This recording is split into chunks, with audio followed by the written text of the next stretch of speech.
starting a business this year, avoid these 8 rookie mistakes. Okay. Number 1, we've talked about before. Quitting your day job and starting a business because you can't get along with bosses or coworkers. Okay, and she's saying not to do that. That's right. That's a mistake. Absolutely agree with her. I do too. I do not believe you should quit a job to start a business until that business is at a substantial level. It scares me to death when people do that. Well, remember, this is also saying why you're leaving. Just because you're upset with the people you work with and your boss. I mean, think how difficult starting a business is to begin with. You want to and then you leave daily. Then you leave a salaried job just because you don't like the people. You better have more substance than that. Yeah. Well, and you're going to find out that the frustration of personnel is harder than dealing with just one boss. Yeah, it's not a good idea to do that for spite. Yeah, exactly. But if you have a business plan and some ideas, then quitting your day job. I'm going to go to the broke because I don't like you. I'll teach you. Going to go to the broke. Go to the broke. Well, number 2, we've talked about this too, trying to do too much too soon. Yeah, we see that often where what they want to do is they want to jumpstart their revenue and their cash flow, and if you do that, unfortunately, you're gonna skip some key points that you really have to make sure those steps are made. It takes a little bit of time. You just can't jump to it. And as Callan says, have a plan and stick to it because one of the biggest causes of failure is running out of cash, and you go down the wrong path and you're maybe in trouble. Now, number 3. You're not going to ask Bill. And Bill has been very quiet so far this morning. I'm ready I can't to jump believe in how here. quiet he's been. Well, he'll get his chance. He'll get his chance. I'm drinking that black powder. Yeah. Delicious. Okay, number 3. I love this one because I deal with this every day. Having a build it and they will come attitude. Oh, you know what I call business people like that? Dumb. Well,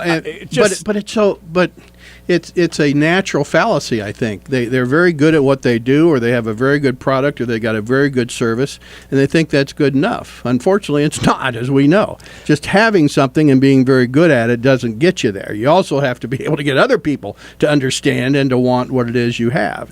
Bill, I mean, you can speak to this because we see at the chamber, 10, 15% drop off because they're no longer around. I can't tell you how many people come in. They say, I have this idea for a restaurant. What background do you have in that? I like to eat.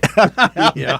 I mean, I watched a lot of Perry Mason Matlocks, but I don't think I can open up a law practice. Or I can cook well. And again, that's not enough. It's just not enough. So. Well, on some of these, though, you have to, the build it and they will come strategy, sometimes you can do a lot of market research. You can be prepared in all respects, but you still don't know until you turn the lights on and see what happens. And so there's risk. I mean, you can't take all the risk out of it.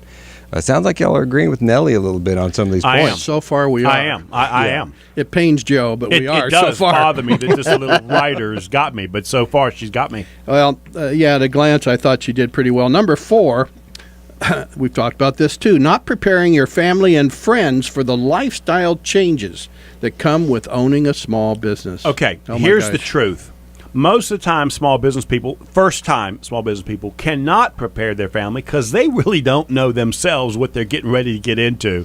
It really does consume your entire life and every aspect of your life, and you don't realize that that's the case until you're well into it. And if you're good at it, you're spending probably 80% of your thought on your business. Would you agree with that? Absolutely. Yeah. Absolutely. Absolutely, and time is just gone. I remember our first law practice, we didn't take a vacation for 7 years. Mm-hmm. But my wife and I were working together, so that was okay, and we didn't have kids.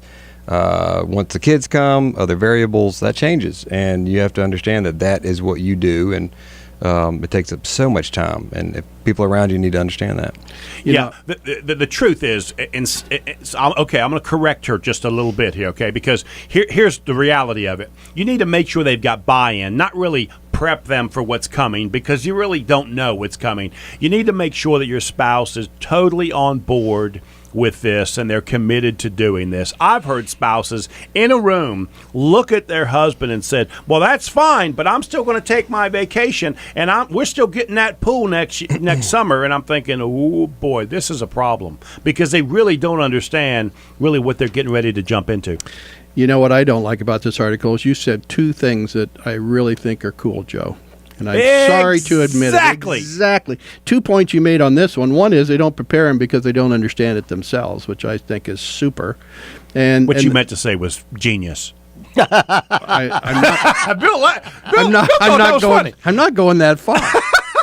I just said it was a good point. Now you got me so intrigued. Now I forget what the second point was. It was the last thing you said. I It had was two about compliments coming, that lost you one. you may think you got them bought in, but they're still not there, and that can destroy you. We got clients all personally the and time business. that their spouse is the problem. Oh my gosh. I can tell you some real stories. Wayne, Bill, I'll tell you a story. Wayne had this great client, paying him well. Things are doing well. One day he picks up the phone and he calls me and says, I got a client, need you to sell their business. I said, I thought they were doing great. He said, they are, but I'll tell you something, they just can't. They either got to keep their business or keep their marriage. They can't have both. Oh my gosh, I've seen that over and over and over again.